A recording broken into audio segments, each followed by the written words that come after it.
Thank you, Byron, and thank you, Senator Cruz, for taking my question. I served 2 terms in the New Hampshire legislature, which is the third largest governing body in the world. So Sure. I had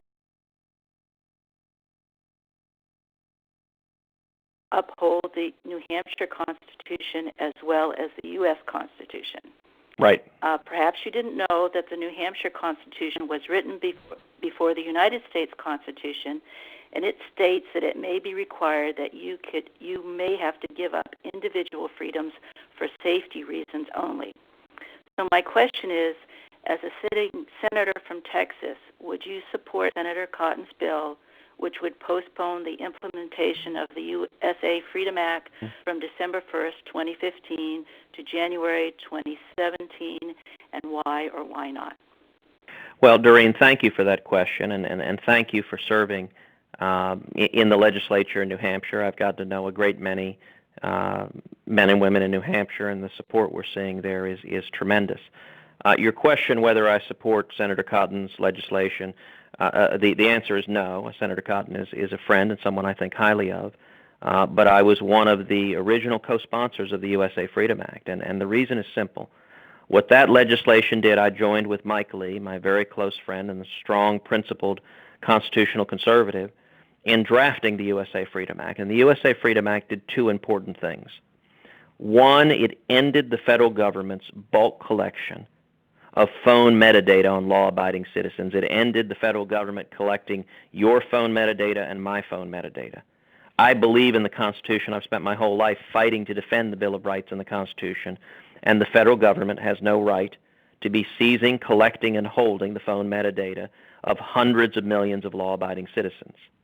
Now, the other thing that the USA Freedom Act did is it preserved the law enforcement and national security tools to target the bad guys, to go after terrorists, to seize their phone information, to seize their email information. The way the Fourth Amendment has always worked is if you have specific information that an individual may have committed a crime, if you have probable cause, if you have articulable suspicion, you can get judicial authorization to seize a particular terrorist's information. So if a terrorist is communicating with other terrorists, you can go under the USA Freedom Act and get the authorization to intercept their phone calls, to intercept their emails.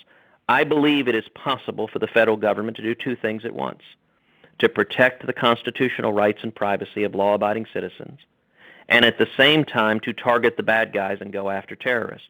Indeed, our intelligence agencies told Congress that the USA Freedom Act would actually increase their ability to target bad guys and prevent acts of terrorism.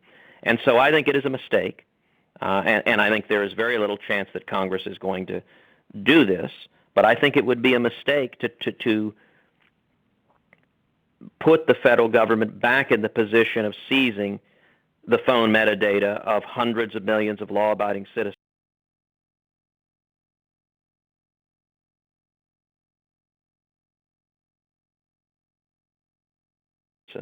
I think we need to protect the Bill of Rights, and that is what I have worked to do, and I'm very proud of that legislation that gives us the tools to stop bad guys while protecting our civil liberties at the same time.